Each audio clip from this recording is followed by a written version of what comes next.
Cruz told a Hollywood Reporter that he wants to keep working into his 100th stone. How about you? I'm Tony Kornheiser, the same. I'm just 3 years away. Yeah. You know, I want to do look, it. Tom Cruise brought this up, and he still looks great, but he looks weathered. He doesn't look as young as he used to. He's not as young and as pretty as Rob Lowe anymore. I still love to watch Tom Cruise, but I mean, come on now, hundreds? He's 40 years from that. When you say he looks weathered, he's 62 years old. Okay. I think he looks great. He does. I'd love to look like Tom Cruise. No, don't get crazy. I'd love to. Welcome to PTI, boys. Like Rob Lowe. Today's episode, the Panthers win Game 7. Scotty Scheffler wins his third major, and the Knicks head to the Eastern Conference Finals. But we begin today with the Oklahoma City Thunder crushing the Denver Nuggets to win their series in 7 games and become the last team to advance to the conference finals. Denver actually led by 11 in the first quarter, but was then blitzed in the second quarter and left at the side of the road in the third and the fourth quarters. The final margin here was 32 points. Wilbon, does winning the series in 7 games strengthen or lessen your belief in the Thunder, who you picked at the beginning of the year to win the title? I did, Tony, and I got real shaky in that Denver series. I was like on edge for a long time because of what Joker can and has done to people. But I'm going to tell you why I'm a little bit strengthened. I'm not going to get carried away now. I'm a little bit strengthened because of a wrinkle that, a head coach, Mark Daniel, and his staff make to say, we're going to put a terrific defender, an all-league defender, but he's only 6'4", maybe 6'5", probably 6'4". We're going to put him in front of Joker and say, deny this 7-foot behemoth who you are outweighed by 100 pounds. Deny him the ball. We're going to have a free safety back there, which will be a 7-footer, Holmgren some of the time. We're going to put him out there. We're going to blitz him. We're going to do this thing, and we're going to try it really for the first time in Game 7. It takes stones. It takes intellect. It takes a collective effort and a belief in your coach. And if you're a young team and you can go into the finals, and I know I'm pointing out something rather small, Tony, but they know they were struggling at times late in that series. They needed something. They go to it, and they get this result where Joker looks merely, all world, not like the best player in the world. He was not that yesterday. And I'm looking at Oklahoma City going, bravo. You got something here that the stuff that is champions are made of. That's what I'm thinking. So I'll speak for the more casual fans when I say this. The game was not worth watching at all. In Game 2 of this series, Oklahoma City beat Denver by 43 points. And in Game 7, Oklahoma City beat Denver by 32 points. Both of those wins came after losses, as Oklahoma City attempted to establish they were the better team. And they are the significantly better team than Denver. Everybody saw it and everybody knows it, including Nikola Jokic, who said afterwards he doesn't think Denver, as constituted right now, can win a championship. Right? So I want to leave that behind, and I want to look forward to the conference finals. We are seeing, I think you would agree, we are seeing an NBA where it's the last time around for LeBron. It's the last time around for Steph Curry. Mike, there's going to be this year, because Boston is out, for the 7th straight year, a different champion in the NBA. For the 7th straight year. So what does that tell you? That tells you there is a changing of the guard, and it tells you there's more parity, because 7 different teams in 7 different years indicates parity. Mike, we have in the conference finals now, a 6 seed, a 4 seed, and a 3 seed. Who saw that coming? Nobody is the correct answer. Nobody saw a 6, a 4, and a 3. We are going to get now, and I'll be very brief here, we're going to get essentially unknown teams and unknown stars. They're a year or 2 away, most of these people. And I hope that's what the NBA wants, because the attraction of the heavyweight, long-term, big-time team is out this year. May happen again next year. It may be trending out. Let me ask you real quickly. You covered mostly a different NBA. You mentioned the 4 stars, of course, Brunson, Halliburton, Ant-Man, and Shea. We'll get later into the week into which one of those guys you identify with more. But you covered a league where there were dynastic teams that hung around and were Muhammad Ali. They were for years. Okay, what do you think of what you're seeing now relative to what you covered? Look, Yes, I like dynasties. You know that. Without liking the Yankees, I like the idea of the Yankees. I like the idea of the Celtics, the idea of the Lakers. I like there to be one big team all the time that everybody takes a shot at. UCLA in basketball for 15 years with John Wooden. I like that. So I'm a little leery about this, but it may be time. Let's move to hockey.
He only has about 100 yards to make up 50 yards. And yes, it's accurate to say, and he turns into secretary. Unbelievable. And he runs this other horse down. And it is thrilling. That's another one of your words. I endorse that word. It was absolutely thrilling to watch this in a big crowd. God. People screaming as they watched it. And I only hope that sovereignty and journalism run in the Belmont in a sort of a winner-take-all. Indications are they both won't. run it. In the Triple Crown, I hope they change the dates of the races. That's out. Give us the whole summer of this. Separated or get off by the a stage. month, not 2 weeks and 3 weeks, a month and a month. Yeah. Enough email. Let's take one last break. Still to come. The Eagles reach a deal with your boy Nick Sirianni. And Giannis will reportedly sit down with the Bucks this week. Virgil's is one of my spots. Virgil's has great ribs. Really? Yes, it's on 44th. Yeah, on 44th I've been going to Street. Virgil's for 35 years. 7 people from Hewlett High School. How about that? And we walked in there and we went, and it was great. It was 68th birthday, Bill Laimbeer. The 6'11 center is best known for his stellar work on the bad boy Detroit Pistons, with Isaiah Thomas, Joe Dumars, Rick Mahorn, and Laimbeer at the top of the cast. Those Pistons won 2 NBA championships, and Laimbeer provided toughness, rebounding, and a soft touch from distance that was ahead of its time. Laimbeer went on to be a very successful coach in the WNBA, bringing home 3 championships. You know, Mike, I always thought it was too easy to paint Laimbeer simply as a villain. Really? Though he took it well. I think he's one of the most underrated players ever. They would not have won without him in Detroit. He is underrated. And I also find him today, in our advanced age, loathsome.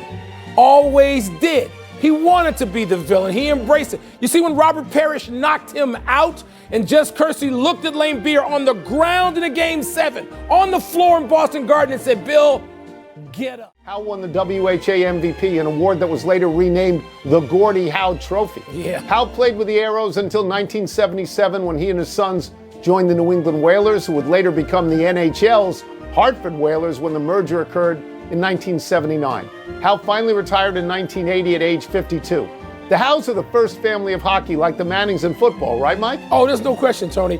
It was great being a little kid, seeing Gordie Howe. I got to see the end of Howe with the Red Wings and the number 9. But then to see him play that long and play that well with his sons. Amazing. A chapter that's probably not talked about often enough. Happy trails to Wyndham Clark's driver. Clark dealt with his frustration over a wayward drive on 16 by flinging his driver into a sponsor wall behind the tee box, putting a hole in it. A marshal was holding a flag just a yard away. The driver head broke off from the shaft, so Clark had to finish the round without the club.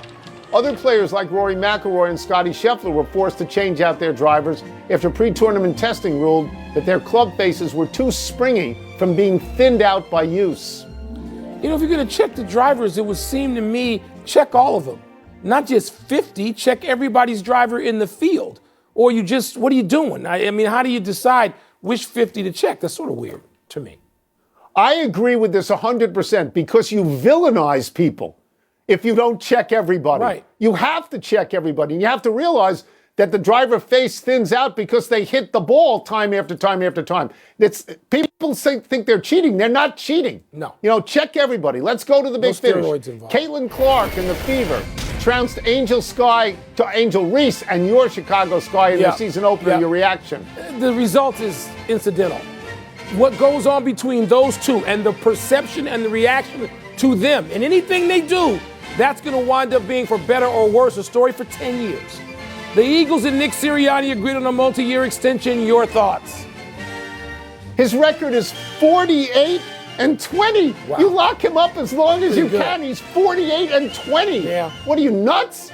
Chris Haynes reports that Giannis Antetokounmpo and the Milwaukee Bucks will meet later this week. Do you find that significant? Are you kidding? It's going to determine the entire summer agenda of the NBA. I mean, free agency. Suppose Dallas decides we want Giannis and Milwaukee says, well, give us Cooper Flagg the first pick. How about that? Brock Purdy and the Niners agreed on a deal that gets him $181 million guaranteed and a no trade. Is that deserved? Yeah, I think he's been really good. I think injuries have hurt them. He hasn't hurt them. Last one, softball, number 1 overall seed. Texas A&M bounced by Liberty in the first round. You're surprised, aren't you? In a word, yes, very surprised. Yeah. We're out of time. We will try to do better the next time. John and Brenda Gallant, Laura Silverstein, thank you for watching. I'm Mike Wilbon. Same time tomorrow, Knuckleheads. You can get the PTI podcast on the ESPN app. A little bit of a reputation. The comparisons with Michael Jordan have been out there a little bit. And Shai Gilgeous-Alexander is going to be the MVP, and Brunson plays in New York, even though he's a Chicago boy. I think Tony Ant-Man has a certain charismatic way about him, and it's the dunks and the acrobatic play. I think it's Ant-Man, and I think, though, that the winner, whoever advances the furthest and picks up the trophy at the end will emerge, at least for now. But we got a whole new changing of the guard, and I must say I love this. We're going to sort of agree and sort of disagree. I have no idea who the most intriguing of these four players is. Here's what I know. I know, as you know, that Gilgeous-Alexander is going to be the MVP. I know, as you know, that all of the players who said that Tyrese Halliburton is the most overrated player in the game are crazy. Idiots. Okay. I know, or at least I feel I know, that Anthony Edwards, who you like a lot, I feel he grasps for all of this a little too obviously. And I know this. I know that Jalen Brunson has the most to gain because he doesn't play in Oklahoma City and he doesn't play in Indianapolis and he doesn't play in Minneapolis. He plays in New York. If he's the one holding up the trophy at the end of all this, he is going to vault by everybody else. Yep. Because as the song goes, if you make it there, you make it anywhere. He's going to be, because he's from New York, and they haven't won in 50 years. If that happens, Jalen Brunson takes the most giant step. That's I'm sure of that. I'm going to ask you as a New Yorker and somebody who's followed the Knicks your whole life. Did you see the video of what happened around the Garden in Times Square all the way? Did you see the mass of people out there for winning the second round? It looked like New Year's Eve. And you're right. It's been a long time. Stands to Tony, I walked around New York a whole week last week. It's amazing the connection people feel with the Knickerbockers, and to see Walt Frazier and Bernard King and all the and more, Patrick Ewing and more recent guys. Yeah, Bill Bradley's sitting there, and they're sitting there watching Brunson. Man, that's quite a thing. Well, I'm going to tell you that I think depending on the season and depending on the team, you can find that in New York with